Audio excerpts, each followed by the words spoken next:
2 हा सुद्धा टाकलेला आहे। या दोन्ही याची लिंक आपल्या यूट्यूबचं जे डिस्क्रिप्शन्स आहे त्याच्यामध्ये मी दिलेले आहेत, हे दोन्ही भाग बघून घ्या। आणि त्याच्यानंतर आजचा हा तिसरा भाग आहे। तर मित्रांनो, तुम्ही नवीन असाल म्हणजे प्रथम बघत असाल तर सबस्क्राईब करून घ्या, कारण याच्यानंतर जे आपले ॲक्ट्स येतात त्या ॲक्ट्सवर माझा एक व्हिडिओ याच्यावर येणार आहे, एकदम शॉर्टमध्ये क्वेश्चन टाईप ते ॲक्ट्स राहणार आहेत। तर तो सुद्धा मी लवकरच याच्यावर 2 ते 3 दिवसात तो व्हिडिओ घेऊन येत आहे। तर बघा, आपली डेट सुद्धा आलेली आहे, कृषी सेवकचं वेळापत्र सुद्धा आलेले आहे। ॲक्च्युअली कृषी सेवकचं जे वेळापत्र आहे तर हे आपल्याला माहित होते ते कोर्टात केस आहे, त्याची सुनावणी सुद्धा आहे, पण प्रशासनानं काय केलं की बा यामधून एक मधला मार्ग काढला आणि तो म्हणजे जी पेसावर केस होती त्या जागा तशाच होता, म्हणजे त्याची कोणतीही परीक्षा न घेता नॉन पेसा आहेत तर त्याची परीक्षा घेणार आहेत, म्हणजे जी 16 आणि 19ला जी परीक्षा होणार आहे ती नॉन पेसाची होणार आहे। अलग लक्षात, आता पेसा नॉन पेसा कोणत्या जिल्ह्याची होईल कोणत्या जिल्ह्याची होणार नाहीये याच्याबद्दल मी एक डिटेल व्हिडिओ टाकेल, आता 2 दिवसामध्ये तो एक व्हिडिओ टाकेल, अलग लक्षात। तर चला आज आपण बघू भाग 3। आपल्याला माहिती आहे की कृषीचा एक प्रश्न म्हणजे 2 मार्क, त्याच्यामुळे या प्रश्नाला प्रत्येक प्रश्नाला खूप महत्त्व देणं गरजेचं आहे। आणि योजनांवर 3-4 मिनिमम 3-4 प्रश्न तरी राहतील, 4 2 8 मार्क, म्हणजे खूप चांगलं वेटेज आहे याला। तर ते सुद्धा आपल्याकडे सोबतच कृषीच्या आत्ताच्या ज्या काही योजना चालवल्या आहेत ज्या आपल्या सिलेबसला दिल्या नाहीत, पण त्या कृषीच्या योजना सध्या महाराष्ट्र शासनाचा आणि केंद्र शासनाचा याचा एक व्हिडिओ सुद्धा मी घेऊन येत आहे। ओके, तर बघा, प्रसिद्ध पत्रक आपल्याला माहिती आलेलं आहे की याच्यात त्यांनी सांगितलेलं आहे, तर याच्याबद्दल डिटेल मी बोलणारच आहे, लवकर याच्यावर एक व्हिडिओ सुद्धा टाकणार आहे। पेसा नॉन पेसा काय बऱ्याच जणांचे कॉल येत आहेत। तर आज आपल्याला याच्यातलं बघितलं आहे म्हणजे 2 पार्टमध्ये आपण बऱ्यापैकी योजना कव्हर केलेल्या आहेत। आता पार्ट 3 मध्ये आपण ज्या काही राहिलेल्या योजना आहेत त्या घेण्याचा प्रयत्न करत आहोत। ह्या योजना तुम्हाला कुठंच एका बुकमध्ये सापडणार नाही, कोणत्याच बुक नाही, इंग्लिशमध्ये बघा मराठीत बघा, त्याच्यातल्या 2-4 असतील, पण ज्या काही दिलेल्या आहेत त्या योजना कुठंच नाहीये, कोणतंही बुक आणा, अलग लक्षात। तर त्याच्यामुळे आपण ह्या योजनावर व्हिडिओ घेऊन आलेलो आहोत। थोडं आज जे बघणार आहे कृषी विज्ञान केंद्र, आता कृषी विज्ञान केंद्र KVK याच्यावर एक प्रश्न राहतो, हा आपल्याला माहिती आहे एक्सटेन्शनचा एक पार्ट आहे, म्हणजे एक्सटेन्शनमध्ये याच्यावर एक प्रश्न विचारला जाऊ शकतो। तर मी जे आज घेणार आहे तर ते थोडं तुम्हाला क्वेश्चन टाईप सांगणार आहे आणि महत्त्वाचे जे पॉईंट्स आहेत तेच इलॅबोरेट करणार आहे।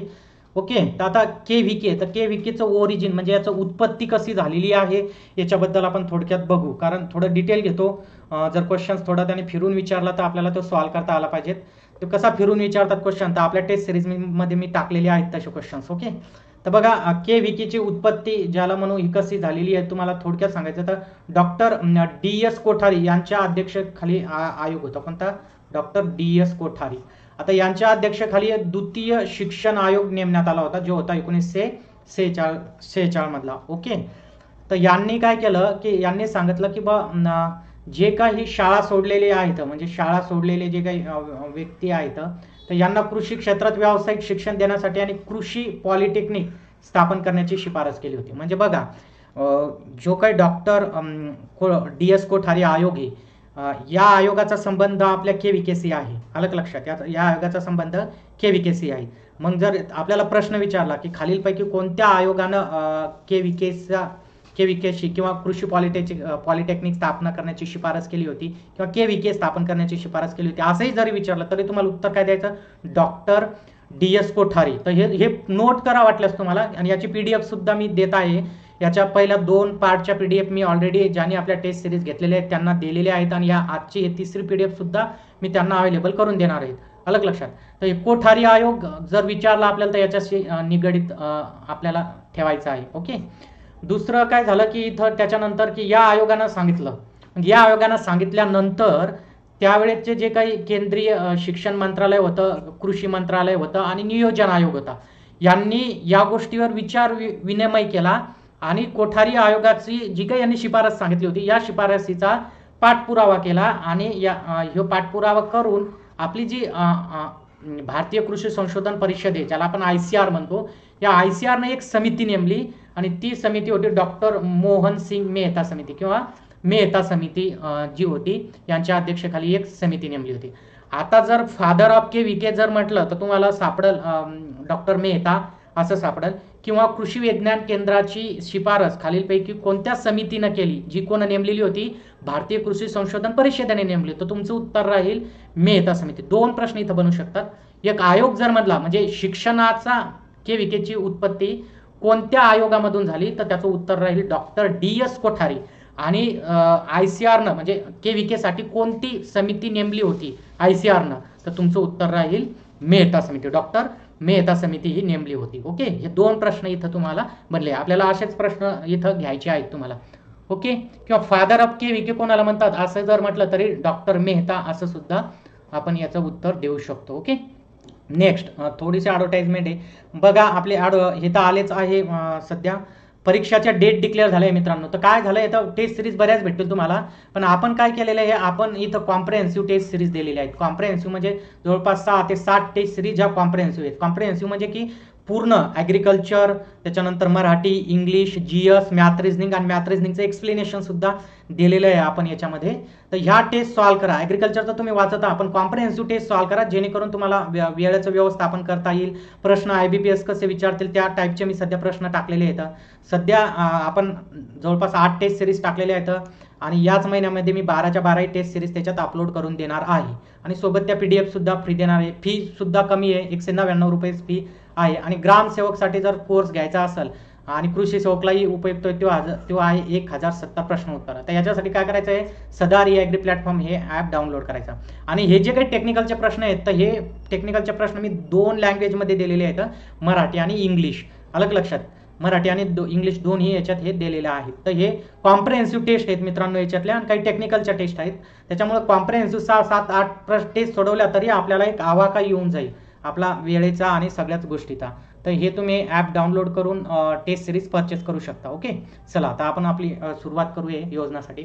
तर हा एक प्रश्न तुम्हाला कॉमन राहील. प्रश्न असा आहे की पहिली KVKची स्थापना केव्हा झाली, तर पहिली KVKची स्थापना झाली 1974. त्याच्यानंतरचा प्रश्न राहील की भारतातील पहिली KVK कुठं स्थापन झाली, तर तुमचं उत्तर राहील पॉंडिचेरी. अलग लक्षात, किती प्रश्न बघितले आतापर्यंत मी? 4. अलग लक्षात, 4 प्रश्न. मग हे पॉंडिचेरी आहे, तर हे पॉंडिचेरी त्या जी काही TNU युनिव्हर्सिटी आहे, तामिळनाडू ॲग्रिकल्चर युनिव्हर्सिटी, या अंतर्गत ही पहिली KVK स्थापन झालेली आहे. हा प्रश्न. आणि 1974 हे डायरेक्ट विचारतील की पहिली KVKची स्थापना भारतीय कृषी संशोधन परिषद म्हणजे ICRनं केव्हा केलेली आहे. तुम्हाला ऑप्शन्स राहतील 1973, 1972, 1974, 1975. तर तुम्हाला प्रॉपर माहिती पाहिजे. 1974 म्हणजे 1974च माहिती पाहिजे. असाही प्रश्न की पहिल्या KVKची स्थापना कुठं झाली, मग तुम्हाला वेगवेगळे ऑप्शन्स देते, तर त्याच्यात एक पॉंडिचेरी राहील. तर हे तुम्हाला उत्तर द्यायचं आहे. ओके, आता अजून थोडा हिस्ट्री बघा याची मी घेतो. असा जर थोडा वेगळ्या प्रकारचा प्रश्न विचारणार त्यांनी जर केले, तर बघा 5व्या पंचवार्षिक योजना, कारण पंचवार्षिक योजना ह्या आपल्याला माहिती आहे. तर याच्या आपला जो काही एक्सटेन्शन आहे, इकॉनॉमिक्स आहे, याच्याशी निगडित आहेत. त्याच्यामुळे जर प्रश्न विचारला 5व्या पंचवार्षिक योजनेच्या अखेरीस भारतामध्ये किती KVK होत्या, तर 5वी पंचवार्षिकच्या अखेरीस भारतामध्ये 19 KVK स्थापन होत्या. 6वी पंचवार्षिकचा जर विचार केला तर 70 KVK स्थापन होत्या. 7व्यामध्ये आणखी 20 KVK त्याच्यामध्ये वाढल्या होत्या. 8व्या पंचवार्षिकमध्ये 261 KVK स्थापन झालेल्या होत्या. आणि जे काही सप्टेंबर 2001 दरम्यान म्हणजे याच्यात ज्या अजून नवीन 66 KVKची स्थापना झालेली होती. आणि 10व्या पंचवार्षिक योजनेच्या शेवटी किती KVK होत्या असा जर साधा प्रश्न विचारला तर 276 पर्यंत KVK स्थापन केलेल्या होत्या. अलग लक्षात, जी काही 9व्या पंचवार्षिक आणि 10व्या पंचवार्षिक योजनेदरम्यान ज्या काही KVK अजून त्यांनी स्थापन केलेल्या होत्या. आणि ह्या सगळ्या ज्या KVK येतं, तर या 10व्या पंचवार्षिक योजनेत असा एक निर्णय घेण्यात आला की एक महत्वाचा निर्णय की किमान एका जिल्ह्यात तरी 1 KVK असायला पाहिजे. तर अशी शिफारस या KVK साठी केलेली होती. पहिल्या म्हणजे 5वी पंचवार्षिक 19, 6वी पंचवार्षिक 70, 7व्या पंचवार्षिक 20. एवढं डिटेल नाहीत विचारणार, पण अपेक्षा नाही करू शकत आपण, पेपर काढणार आहे. तर एक जस्ट माहिती असू द्या.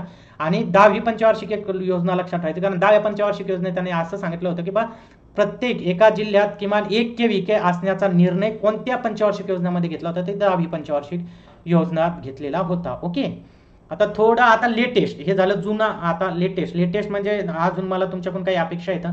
ही जी 22 म्हणजे 22 जुलै 2022 रोजी भारतात किती KVK होतं, तर त्याचं उत्तर असेल 731 KVK. आणि आता तुम्हाला जर लेटेस्ट माहिती असेल, म्हणजे लेटेस्ट म्हणजे आता 22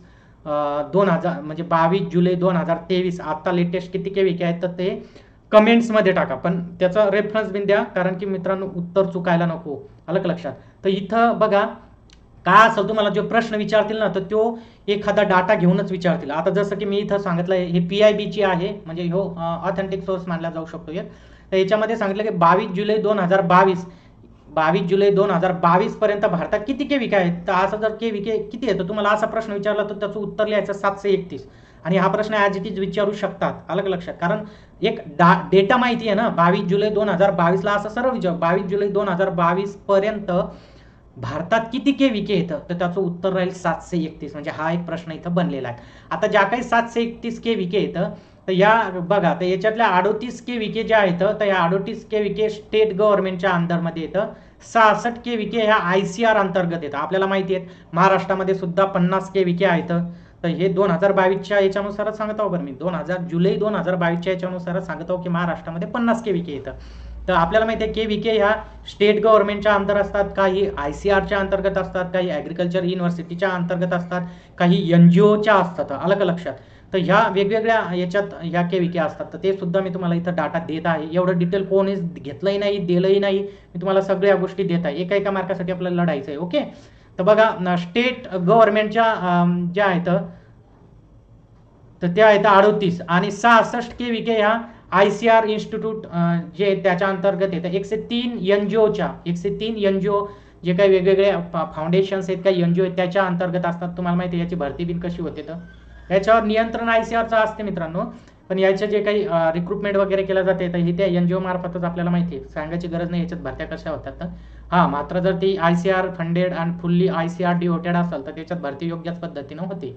त्याच्यानंतर 506 जे आहेत तर ते ॲग्रिकल्चर युनिव्हर्सिटी अंतर्गत आहेत. बऱ्याच आपल्याला माहिती आहे ॲग्रिकल्चर युनिव्हर्सिटी त्याच्या अंतर्गत KVK असते. उद्या आपली पोस्टिंग असेल, आपली नाही होणार, कृषी विद्यापीठात जर आपलं कृषी सहाय्यक म्हणून सिलेक्शन झालं तर KVKला ते अपॉइंटमेंट आपली करू शकतात. तर त्या 506 KVK येतं कृषी विद्यापीठाअंतर्गत. 3 जे आहेत त्या सेंट्रल युनिव्हर्सिटीच्या अंतर्गत येतं आणि 3 ह्या पब्लिक सेक्टर अंडरटेकिंग सुद्धा येतं. 7 डीम युनिव्हर्सिटीच्या अंतर्गत येतं आणि 5 ह्या अदर एज्युकेशनल इन्स्टिट्यूटच्या अंतर्गत आहेत. तर हे डिटेल आहे एकदम. त्याच्यानंतर अजून थोडं तुम्हाला KVK बद्दल सांगतो, अलग लक्षात. याचं काही जे काही आहे रिसर्च कंडक्ट करते KVK by ICR are taken to the farmer field, म्हणजे technology develop out of the research conducted by, म्हणजे ICR झालं, कृषी विद्यापीठ झाले, यांनी जो काही रिसर्च केलेला आहे तर तो जे काही रिसर्च आहे तर तो फार्मरपर्यंत पोहोचवण्याचं काम, त्याचा ट्रायल घेण्याचं काम ह्या KVK वगैरे करतात. ओके, याचे डिटेल मी तुम्हाला सांगणारच आहे या समोरच्या स्लाइडमध्ये. इथं तू अजून सांगितलं की KVK conducted 1.84 lakh assessment trials of technology in the farmers field आणि 12 लाख डेमॉन्स्ट्रेशन्स, म्हणजे 12 लाख डेमॉन्स्ट्रेशन सुद्धा घेतले त्यांनी डिफरंट टेक्नॉलॉजी, म्हणजे जे काही कृषी विद्यापीठ हे ICR हे ICRच्या ज्या काही संस्था आहेत यांनी जे काही नवीन नवीन तंत्रज्ञान असतील, नवीन जाती असतील, नवीन जे काही असेल तर हे जे आहे तर हे यांना डिसिमिनेशन्स करण्यासाठी, म्हणजे याचा प्रसार करण्यासाठी यांना KVK हेल्प करते, अलग लक्षात. काही क्रॉप्स असतील, लाईव्हस्टॉक असेल, फिशरी असेल, फार्म मशिनरी असतील, तर या सगळ्यावर याचे टेक्नॉलॉजी डिसिमिनेशन्स करण्याचं काम KVK करते. बघा ह्या अजून KVK सांगितलेले आहेत की किती आहेत, पण मी ऑलरेडी तुम्हाला सांगितलेलं आहे. जुना डाटा एवढा लक्षात ठेवायची आपल्याला गरज नाहीये. फक्त 10व्या पंचवार्षिकच्या अंतर्गत आपल्याला सांगितलंय की प्रत्येक ग्रामीण जिल्ह्यात एक KVK असायला पाहिजे. म्हणजे प्रश्न असा बनेल की 10व्या पंचवार्षिक योजनेच्या दरम्यान म्हणजे खालीलपैकी कोणत्या पंचवार्षिक योजनेमध्ये प्रत्येक जिल्ह्यात एक KVK असायला पाहिजे असं सांगितलं होतं. ती 10वी पंचवार्षिक योजना आहे. व्हिडिओ मोठा होईल, 2, 3, 4, 5 योजना मी याच्यात घेणार आहे, पण बघा तुम्हाला आउटपुट 100% भेटेल. हा व्हिडिओ पाहिला तरी तुम्ही KVKवर प्रश्न आला 100% सॉल्व्ह करू शकता. ओके, चला नेक्स्ट. जी काही मेहता समिती आहे आपल्याला माहिती आहे, त्यानं काही मॅन्डेट्स असतात, म्हणजे मूलभूत तत्व काही समाविष्ट केलेले होते. तर ते मॅन्डेट्स कोणकोणते येतं आपण इथं थोडक्यात बघू, कारण ते थोडा डिस्क्रिप्टिव्ह क्वेश्चन दिला तरी सॉल्व्ह करता आलं पाहिजेत, असं नाही की ते स्टॅटिस्टिकल डाटाच देतील. तर याचे मॅन्डेट बघा, पहिलं काय सांगितलं की बा केंद्र कार्यानुभवाद्वारे शिक्षण दिलं जाईल. कार्यानुभवाद्वारे म्हणजे एक्सपिरियन्सला इथं महत्व आहे, थेरॉटिकल नॉलेजला नाही. इथं डेमॉन्स्ट्रेशन ऍक्च्युअली करून दाखवतील, अलग लक्षात. एखादं प्रॅक्टिस असेल ते करून दाखवतील तुम्हाला, याच्यावर याचा फोकस राहील. त्याच्यानंतर तांत्रिक साक्षरतेशी संबंधित असलेल्या त्याच्या संपादनासाठी वाचन आणि लिहिण्याची क्षमता आवश्यक नाही. म्हणजे टेक्नॉलॉजी जे आहे तर ते एक्सपिरियन्स, म्हणजे याचे जे काही हे फार्मर्स असतील तर याला वाचन लिहन आलंच पाहिजेत अशीही काही गरज नाहीये त्यांना काही गोष्टी ह्या न वाचता न करताही ते शेती करत आहेत, अलग लक्षात. म्हणजे त्यांना फक्त ते एक्सपिरियन्स डेमॉन्स्ट्रेशन घेऊन त्यांना ते दाखवायचं आहे. त्याच्यानंतर केंद्र फक्त विस्तार कामगारांना प्रशिक्षण देईल. केंद्र जे आहे तर ते कोणाला, केंद्र म्हणजे केव्हीके कोणाला देईल, विस्तार कामगारांना प्रशिक्षण देईल. म्हणजे जे विस्तार कामगार आहेत, अलग लक्षात. आता विस्तार कामगारामध्ये कृषी सेवक सुद्धा येतो, अलग लक्षात. तर यांना प्रशिक्षण देईल. नोकरी करतात आणि सराव करणारे शेतकरी असतील, मच्छीमार, यांना सुद्धा प्रशिक्षण देईल. म्हणजे काय, आधीपासून जे नोकरी करत आहेत किंवा जे स्वयंरोजगार करू शकतात त्यांचा गरजा हे केंद्र पूर्ण करेल, अलग लक्षात. तिसरं, एक समान अभ्यासक्रम असणार नाही. आता हे एक मॅन्डेट आहे, म्हणजे एक समान अभ्यासक्रम असणार नाही. जसा की जर आता सपोज वेगवेगळे राज्य आहेत, वेगवेगळ्या राज्याची वेगवेगळी भौगोलिक परिस्थिती आहेत, क्रॉपिंग पॅटर्न वेगळे आहेत, तिथल्या गरजा वेगळ्या आहेत. तर तुम्ही एक सिलेबस डिझाईन करू शकणार ना तिथं, अलग लक्षात. समजा महाराष्ट्रामध्ये पर्टिक्युलर एका जिल्ह्यासाठी काही वेगळं एखादं ह्या असेल, एकदा वेगळ्या पिकासाठी तो ओळखला जात असेल आणि ICRनं काहीतरी एखादा सिलेबस डिझाईन केला आहे, पण तो तिथं लागूच होत नाही, कारण तिथली भौतिक परिस्थिती, तिथं पीक पद्धती, तिथल्या शेतकऱ्यांच्या गरजा ह्या वेगळ्या आहेत ना. म्हणून हे एक लक्षात घ्यायचं की KVK जे काही मॅन्डेट्स आहे तर याच्यामध्ये एक समान अभ्यासक्रम असणार नाही. प्रत्येकाचा जे काही केंद्र आहे याचा अभ्यासक्रम थोडा वेगळा असेल आणि लवचिक फ्लेक्झिबल असेल. ते त्याच्यात जसं त्यांना गरज आहे, त्यांना नाही गरज तर जशा शेतकऱ्यांना गरज राहतील त्या पद्धतीने ते बदलू शकतील. म्हणजे लवचिक असणं गरजेचं आहे. नैसर्गिक संसाधने आणि विशिष्ट क्षेत्रातील कृषीवाढीच्या सभ्यतेवर, म्हणजे जर एखादं क्षेत्र वाढत आहे तर आपल्याला आता त्याच्यावर काम करणं त्या केलं गरजेचं आहे, अलग लक्षात. तर हे एक तिसरं मॅन्डेट आहे, याचं खूप गरजेचं आहे. तुम्हाला हे वाटत असेल सर काय शिकवता येतं, बट हे प्रश्न ज्यावेळेस तुम्हाला लाईनमध्ये येतील ना त्यावेळेस तुम्हाला याचं महत्त्व कळत, अलग लक्षात. त्याच्यामुळे एकदा हे मी सांगत आहे तेवढं ऐकून घ्या. त्याच्यानंतर बघा, कृषी विज्ञान केंद्र म्हणजे शेती विज्ञान केंद्र एक नाविन्यपूर्ण आणि विज्ञान आधारित संस्था आहे. ही विज्ञान आधारित आहे, म्हणजे टोटली बेस्ड ऑन सायंटिफिक वे. हे सायंटिफिक पद्धतीनंच याच्यावर काम केलेलं जाते. प्रामुख्यानं याच्यात शेतकरी आणि क्षेत्रीय विस्तार कामगारांना व्यावसायिक कौशल्य प्रशिक्षणासाठी स्थापन केलं. म्हणजे स्किल कौशल्य कोर्सेस सुद्धा KVK अडॉप्ट करते. छोटे छोटे जे काही तुमचे सेल्फ हेल्प ग्रुप आहेत, अलग लक्षात, सेल्फ हेल्प ग्रुप यांना सुद्धा प्रशिक्षण देण्याचं काम आता याच्यावर टाकलेलं होतं, KVKवर टाकलेलं होतं, अलग लक्षात. म्हणजे त्यांना छोटे छोटे काही एखादा उद्योग असेल तर ते त्याचं कौशल्य, त्याचे ट्रेनिंग देण्याचं काम सुद्धा KVK करतात.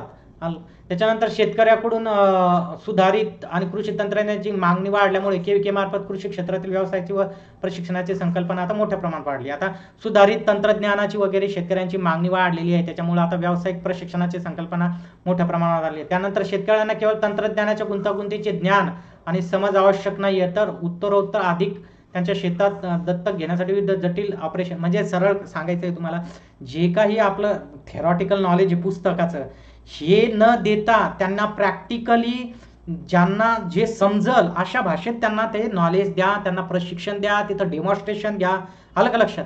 नाही तर मग ते आपलं जे BSc ॲग्रिकल्चर आपण सायंटिफिकरित्या थोडं शिकतो, हे शेतकऱ्याच्या डोक्याच्या वरतून जाईल ह्या गोष्टी, अलग लक्षात. तर त्याच्यामुळे त्यांना काय करायचं आहे, त्यांना जे समजल, जे उमजल असं नॉलेज द्या, त्यांना तसे प्रशिक्षण द्या, अलग लक्षात. हे महत्त्वाचं आहे. त्याच्यानंतर तंत्रज्ञानाचा प्रसार करण्यासाठी तुम्ही फील्ड डे, प्रदर्शन, तुम्ही आता एखादा फील्ड डे म्हणजे काही आता KVK त्याच्या आजूबाजूला काही गावं येतं, तर तुमच्या KVK मध्ये तुम्ही शेतकऱ्यांना तुमचं जे काही नवीन टेक्नॉलॉजी कृषी विद्यापीठानं ICRच्या संस्थेने आणलेली असेल तर ते प्रसार करण्यासाठी त्यांचा फील्ड डे अरेंज करा, 2 दिवस 3 दिवस.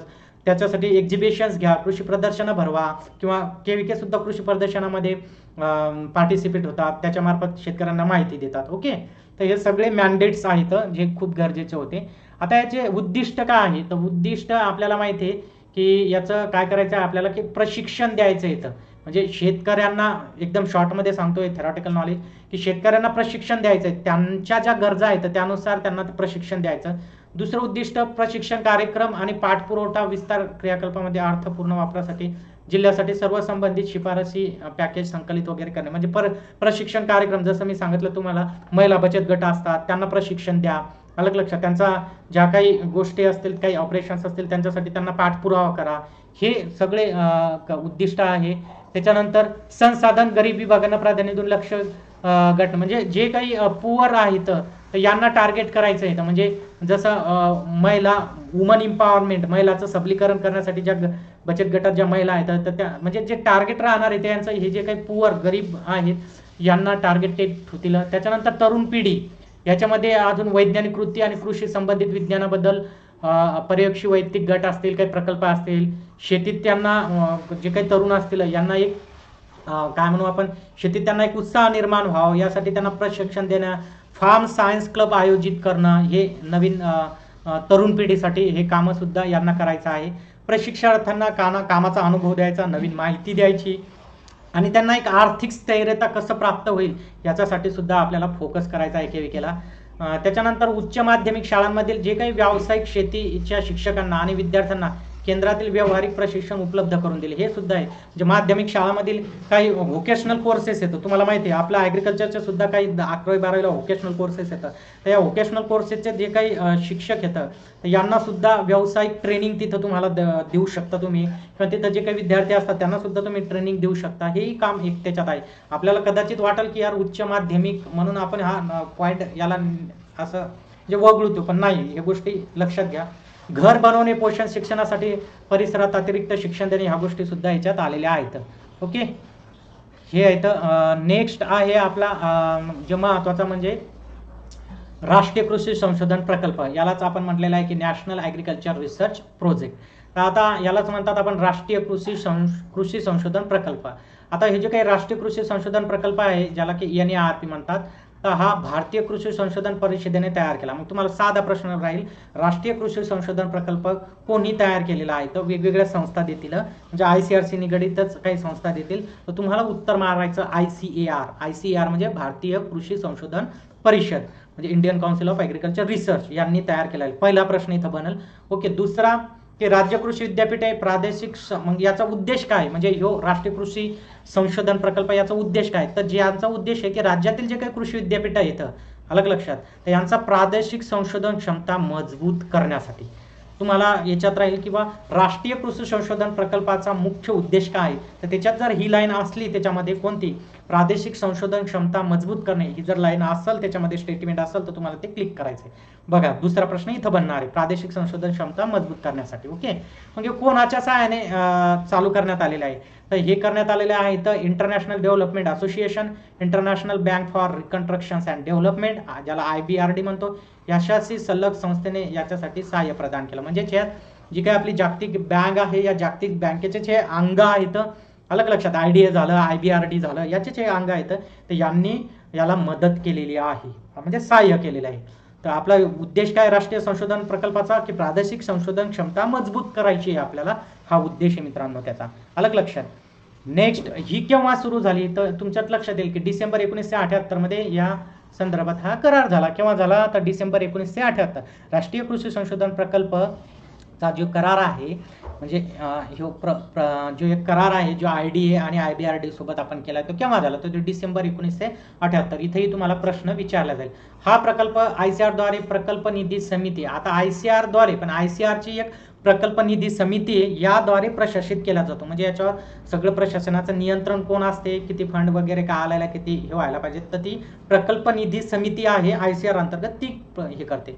याचं उद्दिष्ट आणि दृष्टिकोन आपण बघितला आहे. राज्य कृषी विद्यापीठाच्या प्रादेशिक संशोधन क्षमतांना, त्याच्या संबंधित जे काही सेवा असतील, या क्षेत्रातील विविध कृषी हवामान झोनमधील स्थान विशिष्ट समस्यांवर उपाय शोधण्याचे महत्त्वाचं साधन म्हणून बळकट करणे. आता बघा, कृषी विद्यापीठ आहेत आणि कृषी विद्यापीठाअंतर्गत प्रादेशिक संशोधन केंद्र आहेत, म्हणजे वेगवेगळे आहेत. आता प्रत्येक विभाग जर आपण बघितला तर महाराष्ट्रात आपण 4 कृषी विद्यापीठ आहेत आणि 4चे झोन वेगवेगळे आहेत, आणि त्याच्या अंतर्गत पर्टिक्युलर तिथं जे क्रॉप घेतात त्यानुसार तिथं प्रादेशिक संशोधन केंद्र झाली. जसं आता कोकणात जर तुम्ही जासाल तर तिथं तुम्हाला सोयाबीनचं प्रादेशिक संशोधन केंद्र सापडणार नाही, ते कुठं तुम्हाला मराठवाड्यामध्ये सापडेल. तुम्हाला आपलं अकोल्याच्या अंतर्गत जी युनिव्हर्सिटी आपली पंजाबराव देशमुख कृषी विद्यापीठ याच्या अंतर्गत सापडेल, पण ते कोकणमध्ये नाही सापडणार. का?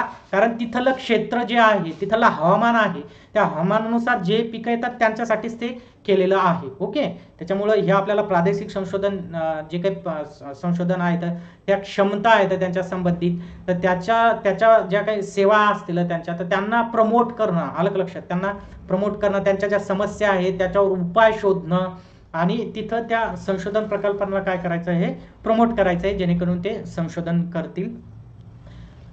नेक्स्ट आहे की जसं अजून याच्या संग्रह तृणधान्य, बाजरी, कडधान्य, तेलबिया इत्यादी विशेष पावसावर अवलंबून असलेल्या परिस्थितीत पिकवल्या जाणाऱ्या संशोधनाच्या प्रयत्नांची तीव्रता वाढवणे. म्हणजे बाजरी झालं, कडधान्य, तेलबिया झालं, जे पावसावर अवलंबून येतं, तर ह्याच्यावर पिकवल्या जाणाऱ्या याच्यावर संशोधन करावं. म्हणजे काही आता आपल्याला माहिती आहे थोडं अजून कमी पाण्यात येणारे अशा कोणत्या आपल्याला नवीन जाती तयार करता येतील, आलं का लक्षात, त्याचा ड्युरेशन, क्रॉप ड्युरेशन कसं कमी करता येईल, असं आपल्याला नवीन संशोधन करावं लागेल. त्याच्यासाठी सुद्धा हे महत्त्वाचं आहे. पीक आणि पशुधन, पीक आणि मासे उत्पादन प्रणालीचा समावेश करून शेतीला प्रणाली कृषी पद्धती व जलसंधारण म्हणजे फक्त पिकं नाही घ्यायचं तर त्याच्यासोबत अजून आपल्याला पिकासोबत पशुधन देता येईल, पिकासोबत तुम्हाला मासे करता येईल. जसं आता तुम्ही कोकणात गेले तर बघा, कोकणात काय होते, राईस पीक घेतात तर त्याच्यासोबत फिशरीचंही तुम्ही मासे सोडतात, त्याच्यातूनही उत्पादन घेतात. तर असं संशोधन ते प्रादेशिक संशोधनच्या संस्था तिथलच्या त्या करू शकतील.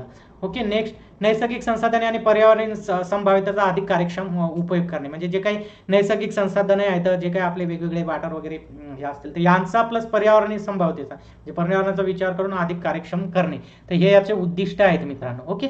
नेक्स्ट आहे आपला नॅशनल डेमॉन्स्ट्रेशन स्कीम, म्हणजे याला आपण म्हणतो राष्ट्रीय प्रात्यक्षिक योजना. आता राष्ट्रीय प्रात्यक्षिक योजना तर कृषी तंत्रज्ञानाचा वापर करून, याचा उद्देश काय आहे की जे कृषी तंत्रज्ञानाचा वापर करून प्रति युनिट क्षेत्र आणि वेळेनुसार उत्पादकता वाढवण्याच्या संकल्पनावर आधारित हा कार्यक्रम आहे. म्हणजे कशाचा वापर करायचा, कृषी तंत्रज्ञानाचा वापर. प्रति युनिट एरिया म्हणजे प्रति युनिट एका एरियामध्ये, सपोज आपण म्हणू की 1 हेक्टर असेल किंवा 1 एकर असेल, तर या प्रति युनिट क्षेत्रामध्ये वेळेनुसार त्याची उत्पादकता वाढवायची आपल्याला. उत्पादकता कशी वाढवता येईल तर कृषी तंत्रज्ञानाचा वापर करून. आलं का लक्षात. जसं आता आपण BBF पद्धतीचा उपयोग करतो, आलं का, नॉर्मल जे आपण सोईंग करतो त्याच्यापेक्षा BBF वापरली तर आपल्याला त्याचा हमखास फायदा होतो. तर या सगळ्या गोष्टीचा आपल्याला तिथं उपयोग करायचा आहे. आणि हा ICRचा एक प्रमुख अन्न पिकांवर राष्ट्रीय प्रात्यक्षिक कार्यक्रम हा सुरू केव्हा झाला, तर तुम्हाला पहिला प्रश्न इथं राहील की 1964 ला सुरू झालेला आहे. याचा उद्देश काय आहे तर कृषी तंत्रज्ञानाचा वापर करून प्रति युनिट क्षेत्र आणि वेळेनुसार उत्पादकता आपल्याला वाढवायची आहे. हा दुसरा इथं प्रश्न बनेल. नेक्स्ट आहे त्याचा मूळ जे उद्देश सांगितला आहे की यानं सांगितलं की प्रति युनिट क्षेत्र किंवा जमीन प्रति युनिट वेळेच्या प्रमुख पिकाच्या नवीन तंत्रज्ञानाची आनुवंशिक उत्पादन क्षमता वाढवण्याची आहे तुम्हाला. म्हणजे जेनेटिक प्रोडक्शन्स, जेनेटिक पोटेन्शियलिटी एखाद्या पिकाची असेल ती आपल्याला वाढवायची आहे. हा महत्वाचा आहे. तर ती कशी वाढवायची, प्रति युनिट क्षेत्र आणि प्रति युनिट जी काही जे प्रति युनिट आहे म्हणा वेळेनुसार. आलं लक्षात. नेक्स्ट आहे उत्पादनाला गती द्यायची आहे आणि सुधारित लागवड पद्धतीचा अवलंबन करायचा आहे आपल्याला. उत्पादनाला गती द्यायची आहे, सुधारित लागवड पद्धतीचा आपल्याला अवलंबन सुद्धा करायचा आहे. हा मूळ उद्देश आहे. 1964 मध्ये राष्ट्रीय प्रात्यक्षिक योजना सुरू झालेली आहे. हे सुद्धा ICRचा एक प्रमुख प्रोग्राम आहे ICRचा. आलं लक्षात. याचे ऑब्जेक्टिव्ह आहेत की पिकांच्या उच्च उत्पादन देणाऱ्या वाणांचा वापर करून आणि खताचा संतुलित वापर करून प्रभावी पाणी व्यवस्थापन तंत्र यासारखा वापर संपूर्ण पॅकेज सह एकापेक्षा जास्त पीक कार्यक्रमाचा अवलंब करा. म्हणजे काय रे बाबा की तुम्ही काय करायचं, जास्त उत्पादन देणारे जे वाण आहेत संतुलित खताचा वापर करायचा आहे, पाण्याचंही व्यवस्थापन करायचं आहे. म्हणजे संपूर्ण पॅकेज एकापेक्षा जास्त पीक आपल्याला पीक कार्यक्रमाचा अवलंबन करून जमिनीच्या एकक क्षेत्राची म्हणजेच काय करायची उत्पादन क्षमता आपल्याला वाढवायची आहे. म्हणजे तुम्हाला 1 एकर शेत असेल किंवा 2 एकर शेत असेल तर त्याच्यातून पहिले जर तुम्हाला 10 क्विंटल उत्पादन होत असेल तर ते आता 15 कसं होईल, आलं का लक्षात. आणि ते काय करायचं की त्याच्यामध्ये वेगवेगळे पीकही अजून कशाला आपल्याला घेता येतील हे बघायचं आहे आपल्याला. नंतर संतुलित खतांच्या डोसाचा वापर, माती परीक्षण करून वगैरे संतुलित खत म्हणजे आपण बॅलन्स फर्टिलायझर म्हणून याचाही वापर कसा करता येईल हे आपल्याला, किंवा नवीन जे काही इम्प्लिमेंट्स आहेत याचाही वेगवेगळ्या पद्धती आपल्याला इथं वापर करून उत्पादन वाढवायचं आहे. त्याच्यानंतर तिसरा आहे शेतकऱ्यांना सुधारित लागवड पद्धतीचे प्रशिक्षण द्यायच्या उद्देशानं. म्हणजे शेतकऱ्यांना सुधारित लागवड पद्धतीचं, जसं आता आपण सोईंग करतो, आता बरेचसे शेतकरी हे इम्प्लिमेंटेशन्स करत आहेत. आता बरेच यावेळेस आपण सोयाबीनचं जर बघितलं तर बऱ्याच शेतकऱ्यांनी डिबलिंग न केलं आणि एकरी जे काही उत्पादन आहे हे वाढून घेतलेलं आहे. तर असं नवीन पद्धतीचं आहे करा. जिथं जर आम्ही आता जर लेटेस्ट एक्झाम्पल आमचेच सांगतो तुम्हाला की मागच्या जिथं आम्हाला 10 एकर म्हणजे 10 क्विंटल 20 क्विंटल सोयाबीन व्हायची, यावेळेस आम्ही BBF पद्धतीचा वापर केला आणि थोडं हे केलं, डिबलिंग पद्धतीनं लावलेलं आहे. तर BBF पद्धतीचा वापर करून डिबलिंग पद्धतीने त्याच्यावर लावलेलं होतं, ते 30 क्विंटल सोयाबीन झाली. म्हणजे काय तर सुधारित लागवड पद्धतीचं आपल्याला हे करायचं आहे. तर हे त्याचा महत्त्वाचा उद्देश आहे. म्हणजे शेतकऱ्याचं उत्पादन कसं वाढवता येईल हाच फोकस आहे. त्याच्यानंतर संशोधन कर्मचाऱ्यांना अधिक उत्पादन देणाऱ्या वाणांच्या वाढीमध्ये शेतकऱ्यांना भेडसावणाऱ्या समस्याचे प्रथम ज्ञान देणे आणि पीक उत्पादनावर मर्यादा असणाऱ्या अडचणी ओळखणे. म्हणजे उत्पादन का कमी येत आहे, त्याच्या कोणत्या मर्यादा आहेत, त्या अडचणी ओळखायच्या आहेत, त्याच्यावर काम करायचं आहे. त्याच्यानंतर जे काही संशोधन कर्मचारी येतं यांना अधिक उत्पादन देणारे जे काही वाहनं येतं तर यांच्या वाढीमध्ये शेतकऱ्यांना कशा समस्या आहेत तर त्याचं ज्ञान सुद्धा आपल्याला द्यायचं आहे. आणि जे काही संशोधन झालेलं आहे त्याचा वापर म्हणजे काय होते की विद्यापीठाकडून किंवा ICAR किंवा बरेचसे जे काही संशोधन आहेत तर ह्या व्हेरायट्या शेतकऱ्यापर्यंत ह्या जाती शेतकऱ्यांपर्यंत म्हणजे जर एखादी जात 2022ला एखादी जात समजा 2017ला सॉरी 2009ला रिलीज झाली, ती शेतकऱ्यापर्यंत येण्यासाठी जवळपास आपल्याला 2009ला रिलीज झाले तर 2018-20ला येत असेल तर ह्युमनमधला गॅप आहे तो गॅप कमी करायचा आहे. आलं का लक्षात? ह्युमनमधला जो गॅप आहे कमी करायचा आहे हे एक याचं महत्त्वाचं उद्दिष्ट आहे. म्हणजे संशोधन आणि शेतकऱ्यापर्यंत ते जाणं ह्युमनमधला जो गॅप आहे हा कमी करायचा आहे. नेक्स्ट आहे चारा विकास योजना. चारा विकास योजना जी आहे तर चारा म्हटल्यावर कोणतं डिपार्टमेंट येईल? पशुसंवर्धन, दुग्ध व्यवसाय, मत्स्य व्यवसाय विभाग या अंतर्गत ही योजना आहे. पहिला प्रश्न इथं बनला. दुसरा जे चारा आणि अन्न पदार्थ येतं ज्याला आपण फीड म्हणतो या संवर्धनासाठी राज्य सरकार करीत असलेल्या प्रयत्नांना पाठिंबा देणारी ही योजना आहे. या योजनेची सुरुवात केव्हा झाली तर ही झाली 2005 आणि 6 मध्ये झाली. याच्यात कोणकोणते घटक येतात हे महत्त्वाचं आहे. इथं प्रश्न तुम्हाला राहील मित्रांनो. याच्यात घटक कोणते येतात तर चाऱ्याचे ठोकळे म्हणजे फॉडर ब्लॉक्स असे तयार बनवणारे यंत्र उभारणी. आता काय असते मुरघास वगैरे, आता तुम्ही जर फॉरेन मध्ये बघसाल तर मुरघास वगैरे हे करून पूर्ण पॅकिंग वगैरे करणे असे मशिनरी आपल्या भारतात सुद्धा बऱ्याच शेतकऱ्यांनी आणलेली आहे, जे डेअरी उत्पादन करतात त्यांनी आणलेली आहे. तर असे त्याचे बॉक्स बनवणे जेणेकरून उन्हाळ्यामध्ये जो हिरवा वगैरे चारा नसेल तर त्या टायमाला ते मुरघास आपण देऊ शकतो. चराऊ कुरणे विकसित करणे, काही कुरणे राखीव ठेवणे, चराऊ अधिक कुरणे विकसित करणे, अजून काही असतील तर ते राखीव ठेवायचे येतं. चराऊ गवताच्या बियाणाचे उत्पादन घेणे, वितरण करणे, जे काही फॉडर असेल तर त्याचं बियाणाचं उत्पादन घेणे, वितरण करणे की आणि त्याच्यात संशोधन करत राहणे. तर हे घटक आहेत. 2010 पासून याच्यात काय केलेलं आहे, ही केंद्र पुरस्कृत जी योजना आहे याच्यात थोडाफार बदल केलेले आहेत. ज्याने काय झालेलं आहे की चाऱ्याचा जास्त कार्यक्षम यंत्रणेने वापर करून घेता येईल, त्यामुळे त्याच्यात बदल करण्यात आले. चारा चाचणी करणाऱ्या प्रयोगशाळेचं पुन्हा जाळं बळकट करण्यात आलेलं आहे. त्याच्यानंतर तूस कापणी यंत्राचा वापर करणे, वाढलेले मुरलेला चारा बनवणाऱ्या यंत्रणेची स्थापना म्हणजे मुरघास यंत्राची स्थापना करणे. आझोला आपल्याला माहिती आहे, आझोला आता ॲज ए फीड म्हणून आपल्याला माहिती वापरल्या जाते. आझोला बायो फर्टिलायझर म्हणून वापरतात आझोला राईसमध्ये. आझोला हे एक तुम्ही शेळ्या मेंढ्या वगैरे झाले किंवा काही पोल्ट्री वगैरे असेल तर त्याला तुम्ही आझोला म्हणून एक खाद्यान्न वापरू शकतात. बायपास प्रथिने बनवणे यंत्रणेची स्थापना करणे. तर हे त्याच्यानंतर एरिया स्पेसिफिक मिनरल मिक्सचर्स म्हणजे एखाद्या एरिया असेल त्या एरियामध्ये काही जर एखाद्या मूलद्रव्याची मिक्सचरची कमी असेल तर तसं स्पेसिफिक ते तयार करून त्या चाऱ्याच्या गोळ्या करून तशा त्या गुराढोराला देणे. त्याच्यानंतरची नेक्स्ट योजना आहे एकात्मिक बाल विकास योजना, ज्याला ICDS आहे. आपल्याला ती एकात्मिक बळ योजना म्हणून वाटते पण ऍक्च्युअली बळ योजना नाही तर ती एकात्मिक बाल विकास योजना आहे.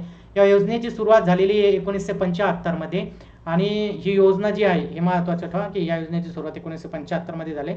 आणि एकात्मिक बाल विकास योजना हा एक अनोखा बालपण विकास कार्यक्रम आहे, ज्याचा उद्देश काय याच्यावर प्रश्न राहील तुम्हाला. एकात्मिक बाल विकास योजनेचा उद्देश काय? कुपोषण कमी करणं, आरोग्य आणि लहान मुले, त्याच्यानंतर गरोदर माता, नर्सिंग मदर यांच्या विकासाच्या गरजा पूर्ण करे. कोणाकोणाच्या?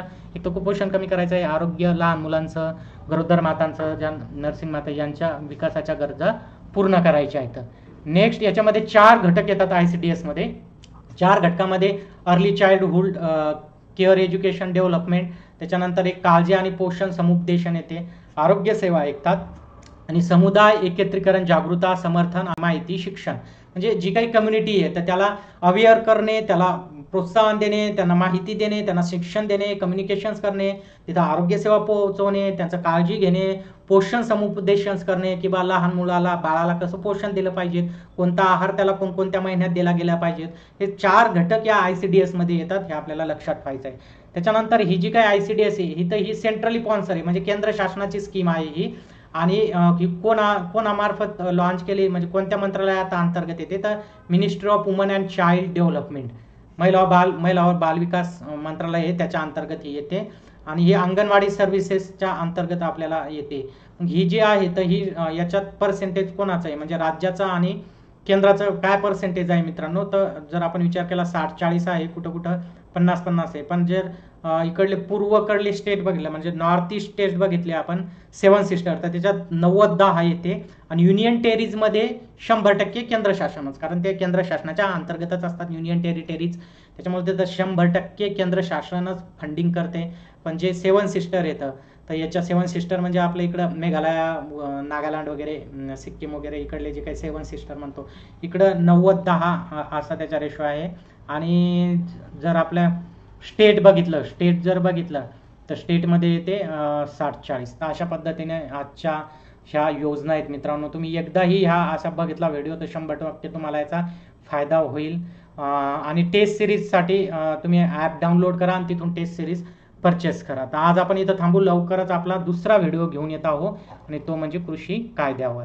व्हिडिओ आवडल्यास नक्की लाईक करा आणि शेअर करा मित्रांनो. आणि आपलं टेलिग्रामचं चॅनल सुद्धा आहे, ते सुद्धा जॉईन करा. ओके.